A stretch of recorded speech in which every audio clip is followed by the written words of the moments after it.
Yes, your boy AG, Cornerman Boxing. I have the honor today to sit here with Coach James Ali Bashir, Hall of Famer out of Newark, New Jersey. First of all, thank you for your time, sir. It's an honor. And just how do you feel today?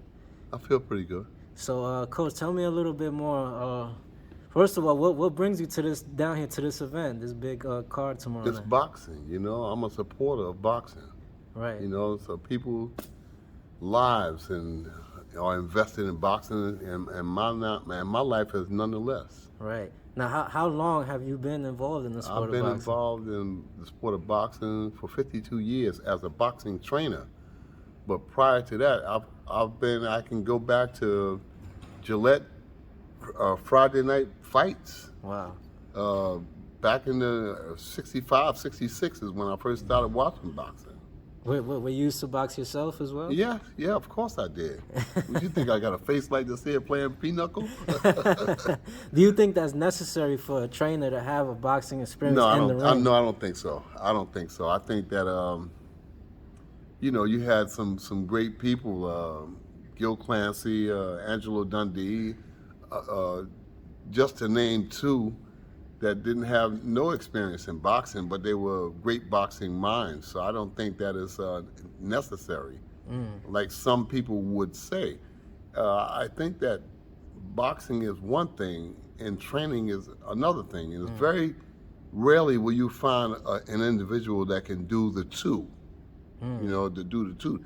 Most of the time, if they're a good boxing mind, they're not a good boxer. If they're good boxers, then they're not a good boxing mind. So it's very rarely that you find the two of them together. Wow. What do you think are some of the most important qualities that a trainer must have? Patience, and understanding, compassion.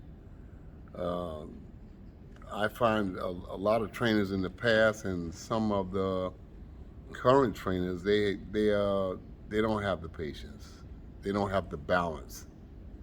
So that makes in my mind, a good trainer when you have patience, when you have balance, when you have understanding. Those kind of things can help a trainer go far in the sport. Right. So a lot of it is like mental capacities and stuff like that. Everything is mental. Our whole lives is bent on mental.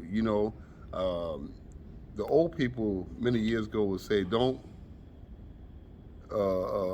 make a mountain out of an anthill out of a mountain." In other words, they might say that you're creating an argument, a big argument about a small situation. So yeah, I think that life itself is based on mentality. Right. Now, Coach, when did you first discover your love and passion for boxing? Like, when did you realize, man, I love it. This is what I want to do for the rest of my life? The neighborhood I grew up in, it was always a rivalry. Always a rivalry. Always somebody that was in the yard, and the older guys would throw us coins for boxing. We'd wrap our hands with cloths and rags and stuff, and we'd go out there and we'd duke it out. I mean, we'd be out there doing some serious work. Out in the streets?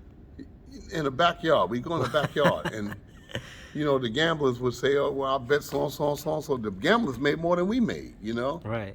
But if we got $5 or $10, that was a lot of money in 65, 64. That was a lot of money if you got $5. Of course, yeah. So we'd go out there and we'd duke it out, and we'd have brackets, You and I could duke it out, somebody else duke it out, and the winner between me and you would duke it out with the other person. And then somebody at the end would get $15, but the gamblers made a whole lot more, Right. We just didn't realize it. It's like it's almost been like that in boxing. Always been like It's built on the same thing, same qualities that nowadays, Right. Now, Coach, when you first started training, who were some of the, or just boxing in general, who are some of the great boxing minds that you learned from or that helped you become this great trainer? Oh, man.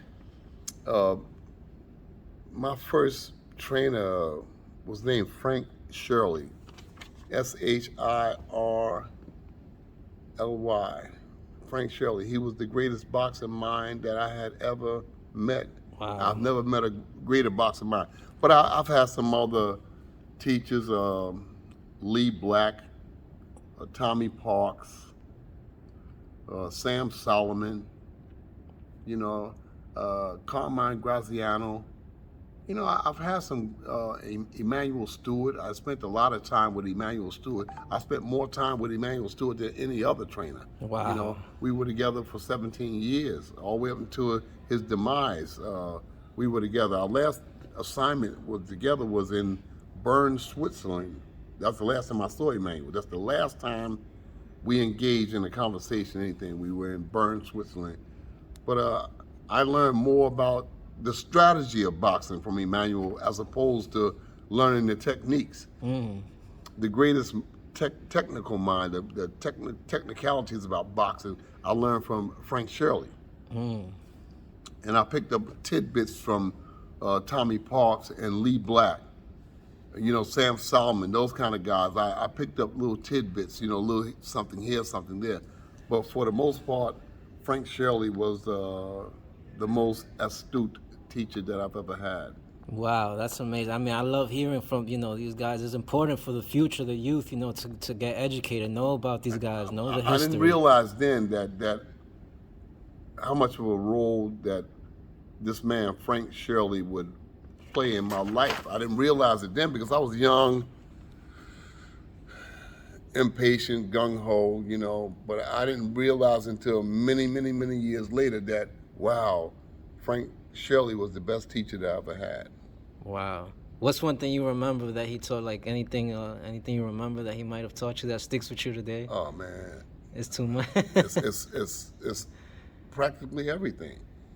Things that I endear to this day when I teach my boxers. I teach those things based on the principles of Frank Shirley. Wow. You know, and I always big him up. You know, he's always in my mind. You know, right. The technique that I teach to boxers today is unlike any other trainer around. You know, I'm unique. You know, I know that the trainers out there is going to say, oh, you know, this, that. But I look at my style and I look at the style of others, and I say, they're not teaching the way I would teach it. They're not doing the things I would do. They're not. Boxing is one thing, but boxing is a technique, and then there's an application of the technique. Right. There's technique and application. Sometimes, you know, a person can have technique, but he don't have the knowledge. Then you have a person have the knowledge that don't have the application. It's got to be a balance. It's got to be a balance to get it done, in my mind. Right. What would you say is there any advice you have for maybe a young fighter to be successful in boxing? What would they have to do? I mean, pretty much what you just said as well as part of it. To seek out somebody, a boxing mind, that knows the sport of boxing, knows the business side and the technical side. Seek them out and be sure that you're comfortable with that individual, because that individual, you're putting your life in the hands of that individual, and they've got to know. They got to know the signs. You know, a couple of fighters in the past, over the years that I've been in the sport, I've stopped fights because I thought that my guy wasn't doing well and that he was on his way to getting hurt. And sometimes the fighters fall out. They fall out with me. You know, they get upset that I stopped it. You know, think I shouldn't have stopped it or this or that. But my philosophy has always been, it's better to stop a fight too soon as opposed to stopping the fight too late. Absolutely. You know, so I stopped the fight and I live by it. And I tell them to this day, if they call me on the phone, I say I stopped it and I don't have no thoughts about it. No regrets about it. I have no regrets about it because I want to see you do all right. I want to see you, these guys, fight another day. Fight to live. I want to see them after boxing. Right. And I want them to talk like scholars. I think there was a fight in Chicago some years ago, and I had Monty Barrett boxing the giant Nikolai Valuev, and Valuev is a giant. He's like 6'10", 6'11". He was a huge guy, you know. And Monty, Nikolai Valuev, I think he weighed in the fight. 290 or something. He was a big guy, and my guy was 6'2", 6'3", and he was only 225. And from Valua laying on him and rested on him, so my guy was exhausted at the end. Uh-huh. So I tried to get the referee's attention to stop the fight, and the referee just basically told me to wait. He shooed me. Wow. He says, wait, you know. And I said, no. And I climbed in the ring and walked across and said, the fight's over. What are you doing, man? The fight's over. And I stopped the fight. You know, I stopped the fight because I didn't want to see. My guy wasn't hurt. He was just tired. Uh-huh. But I wanted to stop the fight before he got hurt. Right. Because you can get hurt in a fight when you're tired and relaxed and get hit. You can, you know, anything can happen. That could change your life. So yes, it could change your life. And now when I talk to this young man, he talks like a scholar, like a rocket scientist. Nice. He speaks very well. He's always got something going. He's always engaged in something to make, you know, money. And I like that there. I like to see people land on their feet. Right. You're concerned about their well-being after the sport. You're not just trying to make money. I'm concerned about their well-being. That's why I interrupt the fight and say, no. Then I had another guy that got injured, got knocked down in the first round, then got knocked down again the second round, and I waved it off. And somebody in the corner was saying, no, let him go. I said, no, we're going to stop this fight now. You know? And the fighter came back and said, what are you doing? I said, I'm stopping the fight. No, I'm all right. I said, you're not all right. You know, you're not all right. Right. And he just went on and did something else. You know, you gotta know when a guy is capable and when a guy is not capable. Mm-hmm. You know, what I do to him, I go to him, I say, listen, find something else to do before you get hurt. Find something else to do. I do it all the time. Right. Sometimes people appreciate it, other times people don't appreciate it. Well, they should. But my concern is that I told you, all right? I warned you. Right, you did your job. Yeah, I did my job, you know. I don't want to see you get your brains knocked out. Right. Now, Coach, you've worked with so many tremendous fighters. I believe you've been around Tim Weatherspoon, Donald Curry. Man, I was in Muhammad Ali's camp in 72, 73, 74. I worked with the great Philadelphia fighter.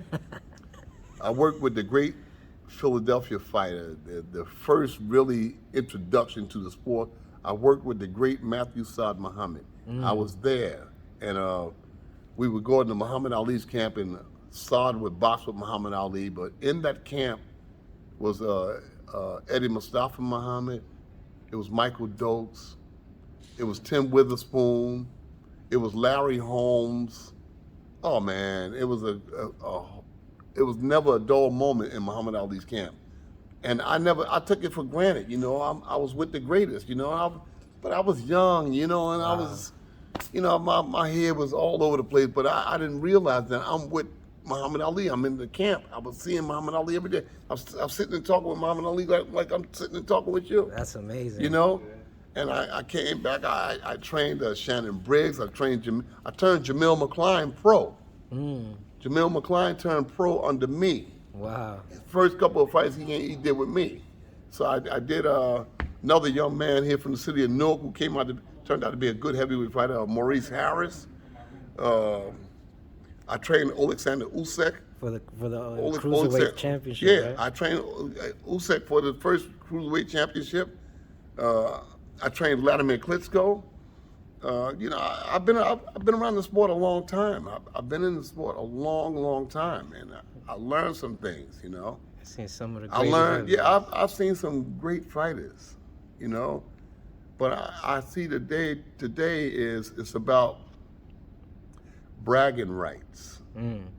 Guys, well, that's my fighter. You know, this and that. This they got their chest stuck out and this and that, and they know about that much. They know about that much, but they think that they're wise guys, you know? Right. And I sit back and I watch and I observe, probably with the way the old guys just sit back and watch me and say, look at this young fool. And that's what I was, a young fool, but I thought that I knew. Right. And then later on to myself, I said, damn, I should have known that there, but I would be embarrassed myself, damn, I should have known that. And I'd be made some goofy mistake or something. So you can't substitute wisdom. Mm. You can't substitute longevity. And I've invested myself in this sport. And people tell me all the time, people that's barbers and beauticians and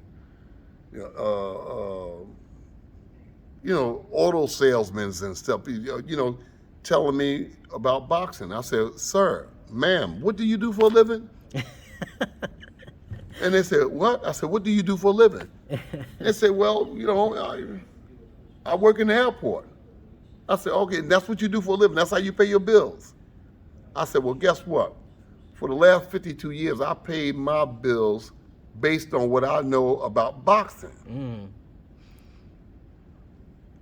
Hello, I said, I paid my bills based on what I know about boxing. When you go out there and put your life on the line to pay your bills in boxing, then you can tell me something about boxing.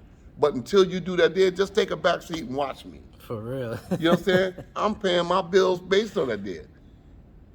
When I go to pay the mortgage, when I go to pay a car note, when I pay my life insurance and stuff, I pay it based on the monies I earn from boxing. Wow.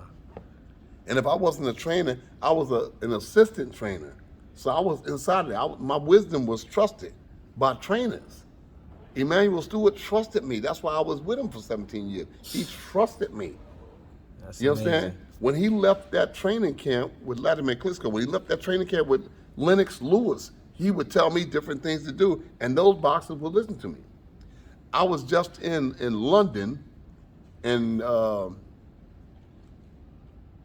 Lennox Lewis walked up to me with his wife and introduced his wife to me, and he said, this was my trainer. Wow. And that was a big honor for me, for him to say, this is my trainer, That's amazing. So yeah, yes, it was amazing, and it caught me completely off guard because he had never did that before.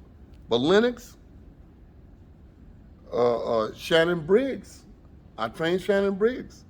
These guys look up to me; they respect me. They have to respect me because I've never done anything in their presence to make them disrespect me. Wow. I've always been a down-to-earth person. I've always steered them right. Nobody in this sport can say that you steered me wrong, that you told me wrong, this, that. No. I tell them what it is. I tell them exactly what it is. If you can't get this fight done in this round here, I'm going to stop the fight. Mm. Because your eye is bad or your energy is bad or something is bad. I don't want to see you get hurt, so I'm going to stop it. So you better go out there and do what you're going to do this round, otherwise I'll stop it. Right. Now, Coach, going back a little bit to Muhammad Ali, just because I love his legacy so much, and I think everybody does for the most part, what was the greatest memory you have of Muhammad Ali?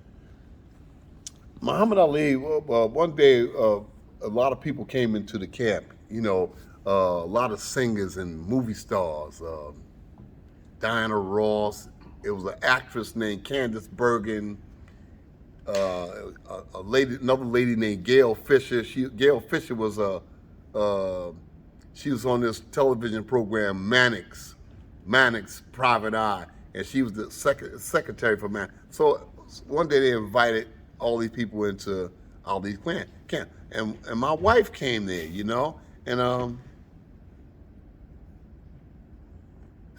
Ali was in there talking. Ali says,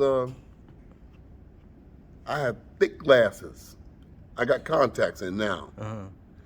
And that's what prevented me from being a professional boxer. I got thick glasses because I was born with impaired vision. Mm. So I had thick glasses, real thick. I was like that from a kid on. And LASIK vision won't help me because I have what they call astigmatism. Okay. So I wore these thick glasses. And Muhammad Ali asked me, he said, who was that there? I said, who? He said, lady over there with the burgundy dress. It's my wife. He said, you ain't so blind after all. That sounds like something you would say too. Ali took my glasses. He said, let me see them glasses. He said, God damn. He said, you can see Pluto with these glasses. So yeah, that's my memory of Muhammad Ali, Thank you for sharing that, Coach. That's amazing. Yeah, Ali was a wise guy. He did all these magic tricks. Wow. Ali, make the handkerchief miss, disappear and stuff, you know. So he was a good guy, but everybody was relaxed around Muhammad Ali. Everybody was relaxed. Right. Everybody was cool. He always was playing games, always being a smart guy, always making people laugh and stuff. Right.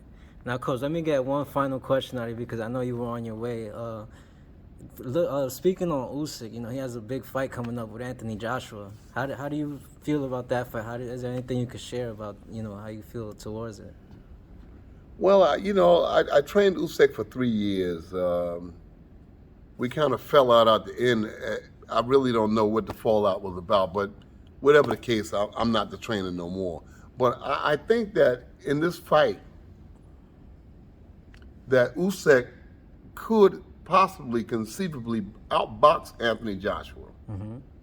Because he's an awkward guy, awkward southpaw. He gives you a different look. Every other minute, he's giving you a different look. Not unless Anthony Joshua can fight like a big man. And when I say fight like a big man, he'd have to fight Usyk like Sonny Liston or like George Foreman. George Foreman and Sonny Liston wouldn't give a damn about Usyk. They'd walk right to him and break his neck. You understand? Sonny Liston and George Foreman. Yeah, I got all that jumping around, all that pretty stuff. Watch this here. You know, and they would knock him out. I love those guys. They would knock him out. That's how Sonny Liston. But I don't know if Joshua has that kind of mentality. Emanuel Steward was the great scientist about boxing. This is why I say I learned more about strategic positions as opposed to learning the techniques. The techniques I learned from Frank Shirly, my very first trainer. My very first teacher and the most astute teacher was Frank Shirly.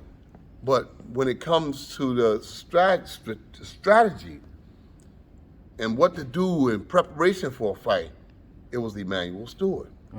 Because Emanuel looked at every little thing. Now, like Joshua's in camp now, nobody from Joshua's camp said, damn, why don't we reach out to this guy and try to pick his brain and see what we can find out?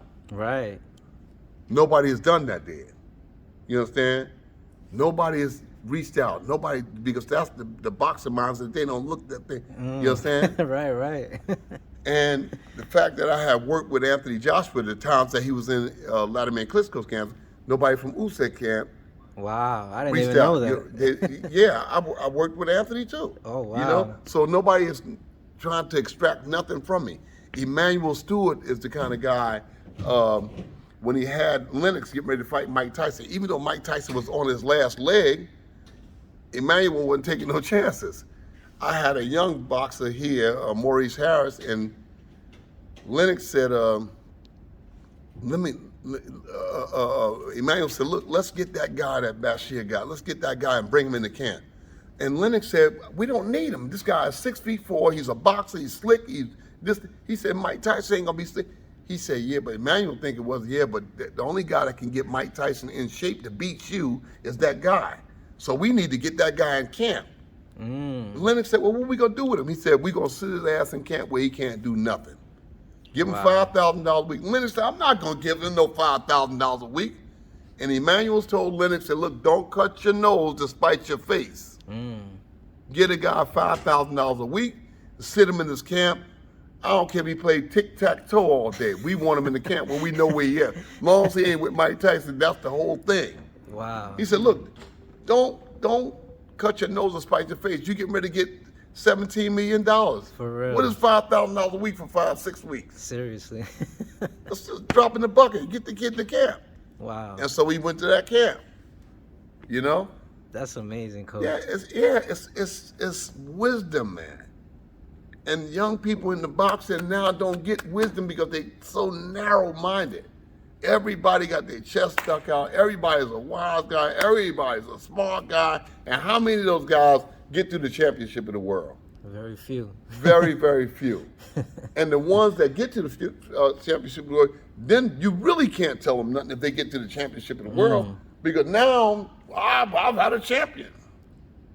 What do you think about Manny Pacquiao versus Errol Spence. What do you think about that? That's a crazy matchup. I mean, it's pretty even. You know, you got the young lion versus the older. I'm thinking that Pacquiao gonna beat him.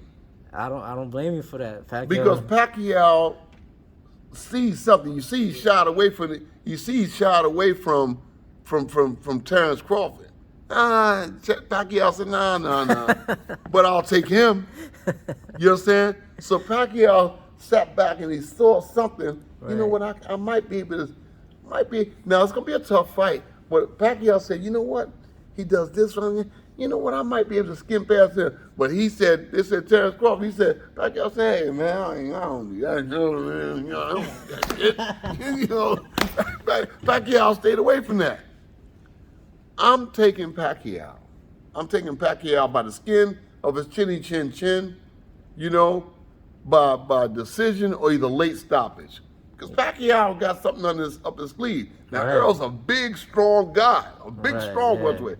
But my thinking is that Pacquiao is thinking about Errol Spence that perhaps he's having a problem getting to 47 pounds. That's a big possibility. Because he's walking around. When Errol Spence walk around, you ever see him walk around? Yeah, he's walking around 170, 175. He's a big dude. So Pacquiao said, it's got to be a really, really, really tough climb to come down and make the weight. True. You know? So, and Pacquiao can easily make the weight. He can easily make the weight. You understand? Yeah, he still look a little fast too, Pacquiao, you know? But in the most modern times, when it comes to a boxing mind, Emanuel Steward was the great boxing mind. He was a great boxing mind, you know? And Emanuel and I were like two brothers. He's 7 years older than me. But I was with him for like 17 years, you know? And when I got there, I said, he just did things that nobody expected him to do. But he was a heck of a man. He had a lot of insight. And believe me and Emanuel Steward, behind the scenes, we would fight like cats and dogs. Yeah, we'd be at it. We'd be at each other. I said, no, Dad, that's not proper. This is wrong, this, that. He said, man, are you telling me I know, you know, we were back and forth. But when we went to the public, when we went out to the public, we were unified. Nobody would never know that we had this big boo-ha backstage. Right. We'd be going at it, you know, all of the time. I mean, we'd be nose to nose. We'd be at it. I said, man, you don't know what you're talking about. Get up out of here with that bull. Come on, man.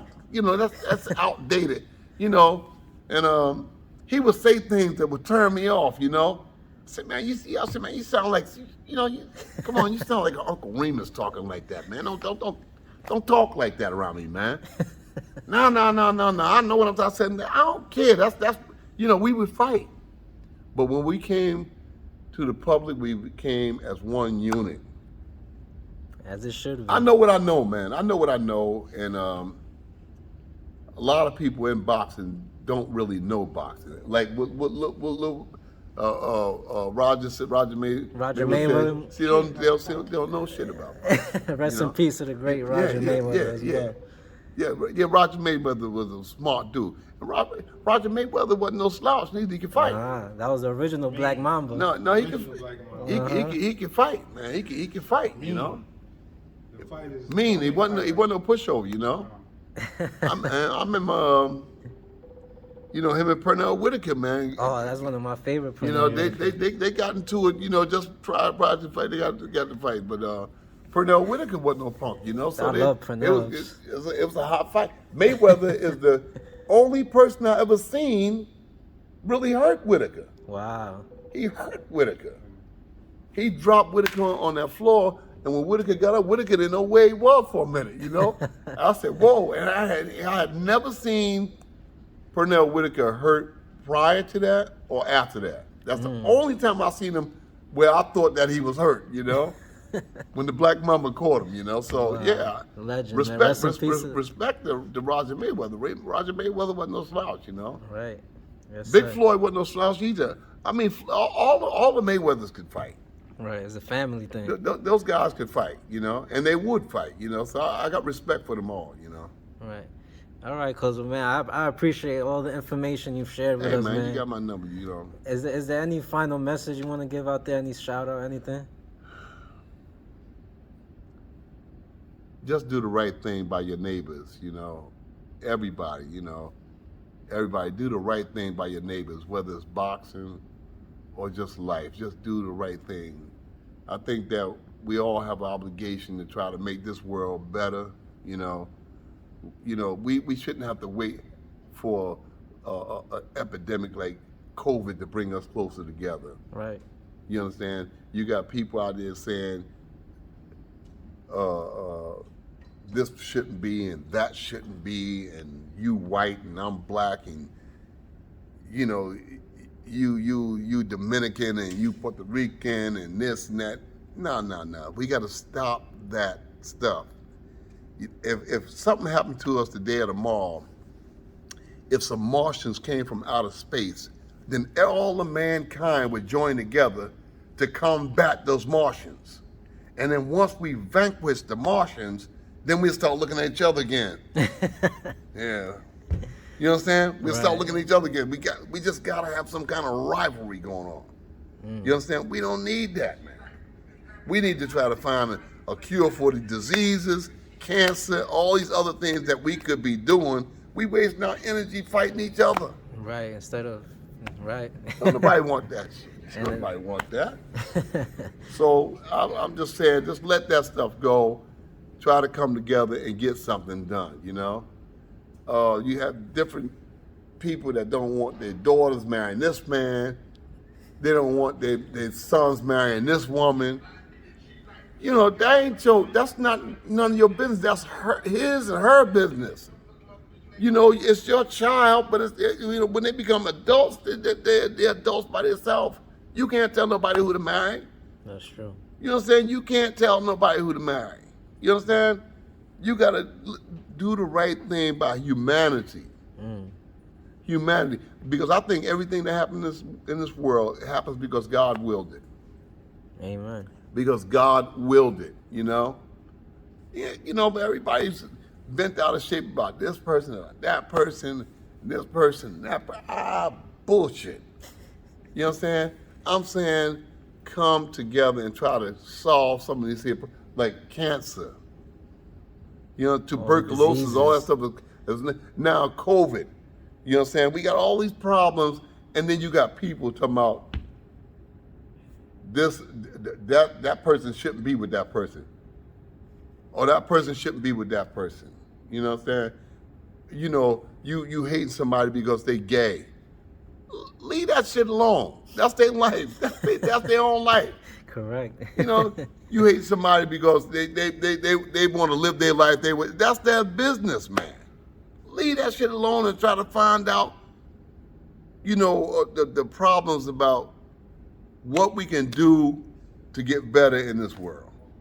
Amen. All these different, you know, you got people that say, go on there, you go right across the street in Penn Station. There's people in there sick because they're strung out on cocaine, heroin, alcohol. Cure that shit. Poverty too, man. But yeah, Coach, thank you so much for your time, because I appreciate all the information, and I can't wait to, you know. You got my number, man. You got my number. You can call me anytime. We're gonna make us some more interviews down the line, sir. Thank you so much, Coach. I wish you the best, and of course, it's been a pleasure. God bless you and your family. Yes, you also. Thank you, sir.